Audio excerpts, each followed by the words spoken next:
Mga ka-diskarte chicks, may tanong ako sa inyo. Napansin nyo ba na may mga lalaking hindi naman kagwapuhan, hindi naman mayaman, hindi sikat, pero bakit parang sila pa ang madalas na gustuhin ng babae? Samantalang may iba namang gwapo, matangkad, maayos manamit, pero hirap na hirap pa rin makahanap na matinong relasyon. Bakit ganon? Ano bang meron sa lalaking yon na wala sa iba? At higit sa lahat, posible bang maging attractive kahit hindi ka mukhang artista? Ang sagot ay oo. At ito ang bagay na maraming lalaki ang hindi naiintindihan. Dahil ang attraction ng babae ay hindi lang nakabase sa mukha. Sa psychology, may tinatawag na magnetic personality. Ito yung klase ng personalidad na kusang humihila ng tao palapit sa'yo. Hindi mo kailangan magpatawa buong araw, hindi mo kailangan magyabang, hindi mo kailangan magpanggap. Pero kapag pumasok ka sa isang room or kwarto, napapansin ka. Kapag nagsalita ka, nakikinig sila. At kapag umalis ka, ikaw pa rin ang naaalala nila. Sa video na ito, pag-uusapan natin kung paano mo mabubuo ang isang magnetic personality kahit hindi ka kasing gwapo ng artista. At sigurado akong may isang bagay dito na ginagawa mo ngayon na maaring dahilan kung bakit hindi ka napapansin ng babae. Kaya huwag mong i-skip ang video na ito dahil baka ito na ang kulang sa diskarte mo. So number 1, huwag mong piliting magustuhan ka ng lahat. Ito ang isa sa pinakamalaking pagkakamali ng maraming lalaki. Gusto nilang mapasaya ang lahat. Lahat sasang-ayunan, lahat pagbibigyan. Lahat sasabihin ng oo. Ang problema, kapag sinusubukan mong magustuhan ka ng lahat, nawawala ang personalidad mo. Nagiging people pleaser ka. At alam mo kung ano ang kakaiba. Mas attractive ang lalaking may sariling paninindigan kaysa sa lalaking palaging sumasang-ayon. Dahil ipinapakita nito na may sarili kang isip, may sarili kang standards, at hindi umiikot ang buhay mo para lang ma-please ang ibang tao. Tandaan mo ito, mga ka-diskarte chicks. Hindi kailangang magustuhan ka ng lahat. Ang mahalaga, respetuhin ka nila. So number 2, matutong maging kalmado sa pressure. Napansin mo ba? Kapag may problema, may dalawang klase ng lalaki. Yung isa, agad nagpapanik. Yung isa naman, kalmado lang. Iniisip muna ang solusyon. At alam mo kung sino ang mas nakaka-attract? Yung kalmado. Bakit? Dahil sa psychology ng babae, ang kalmadong lalaki ay nagbibigay ng pakiramdam ng seguridad. Kapag parang hindi ka basta-basta natitinag ng problema, nagmumukha kang emotionally strong. At ang emotional strength ay isa sa mga pinaka-underrated na attractive traits ng isang lalaki. Hindi dahil wala kang problema, kundi dahil marunong kang humawak ng problema. So number 3, magkaroon ng misyon sa buhay. Ito ang bagay na hindi kayang tapatan ng kagwapuhan. Purpose. Kapag ang isang lalaki ay may direksyon sa buhay, may pangarap, may goals, may ginagawa para umangat, ibang aura ang dala niya. Mapapansin mo yan. Hindi siya desperado sa babae, hindi siya nakatambay buong araw para maghintay ng reply. Hindi umiikot ang mundo niya sa crush niya. May sarili siyang buhay at ironically, kapag hindi mo ginagawang sentro ng mundo mo ang babae, mas lalo kang nagiging attractive. Mga ka-diskarte chicks, curious ako. Sa tingin mo, alin ang mas attractive? A, gwapo pero tamad, o letter B, ordinaryong mukha pero may direksyon sa buhay? I-comment mo sa baba ang sagot mo. Basahin ko yan mamaya. So number 4, matutong makinig. Akala ng maraming lalaki para maging attractive kailangan magaling magsalita. Hindi palagi. Minsan ang tunay na magnetic na tao magaling makinig. Kapag kausap ka ng babae at talagang nakikinig ka, hindi ka lang naghihintay ng pagkakataon para magsalita. Nararamdaman niyang mahalaga siya.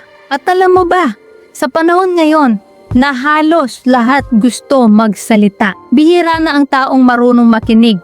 Kaya kapag marunong kang makinig, automatic kang naiiba. So number 5, huwag kang sobrang available. Ito ang medyo masakit pakinggan. Pero totoo, kapag palagi kang available, palagi kang naghahabol, palagi kang naghihintay, unti-unti kang nawawala ng value sa paningin ng ibang tao. Hindi dahil masama kang tao, kundi dahil ipinapakita mong wala kang ibang pinagkakaabalahan. Ang magnetic na lalaki ay may sariling mundo. May trabaho, may hobbies, may goals, may mga bagay na mahalaga sa kanya. Kaya hindi siya laging nakaabang. At dahil doon, mas nire-respeto siya. So number 6, maging positive pero huwag plastic. May mga taong kapag kasama mo parang gumagaan ang pakiramdam mo. Hindi dahil comedian sila, hindi dahil mayaman sila, kundi dahil magaan silang kasama. Hindi puro reklamo, hindi puro drama, hindi puro negativity. Kapag lagi kang galit sa mundo, lagi kang nagre-reklamo, lagi kang biktima na sitwasyon, unti-unting napapagod ang mga tao sa paligid mo. Pero kapag dala mo ay magandang energy, mas gusto kang kasama ng tao. So number 7, magkaroon ng kumpiyansa na hindi mayabang. Ito ang malaking pagkakaiba. Confidence at arrogance.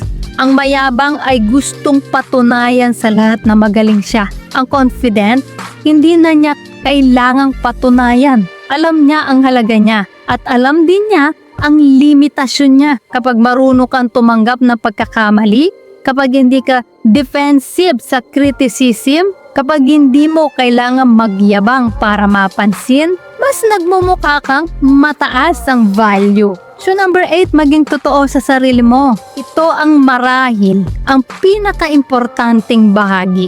Dahil maraming lalaki ang nagsusuot ng maskara para lang mapansin. Nagpapanggap na mayaman, nagpapanggap na bad boys, nagpapanggap na cool. Pero alam mo ang problema? Nakakapagod magpanggap at kadalasan nararamdaman din ng babae kapag hindi authentic ang isang tao. Ang tunay na magnetic personality ay hindi gawa-gawa, hindi scripted, hindi pilit. Ito yung taong komportable sa sarili niya. Alam niya ang strengths niya, alam niya rin ang weaknesses niya, at hindi siya natatakot maging totoo. Mga ka-diskarte chicks, kung may isa kang dapat tandaan sa video na ito yon. Hindi mo kontrolado kung gaano ka kagwapo.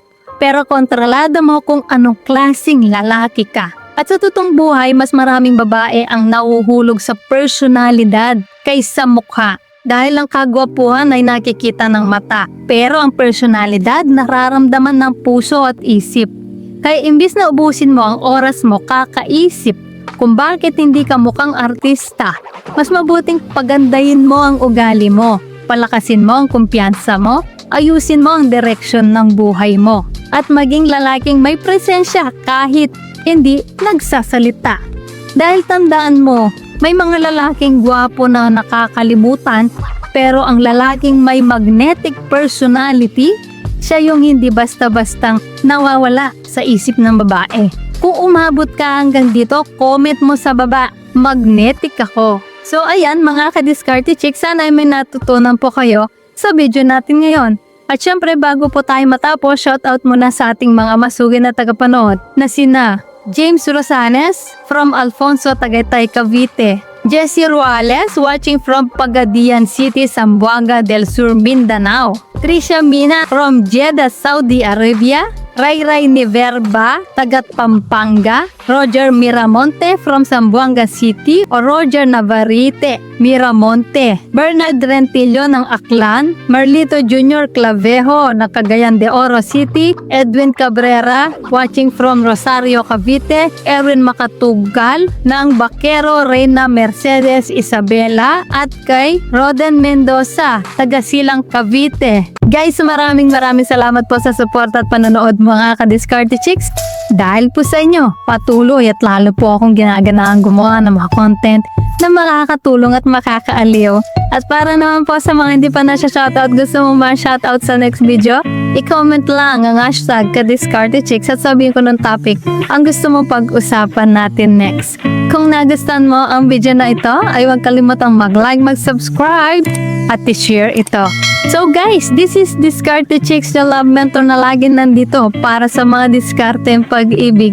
Kita-kits sa next video. Maraming salamat sa panonood. Ingat kayo palagi. Let's spread love.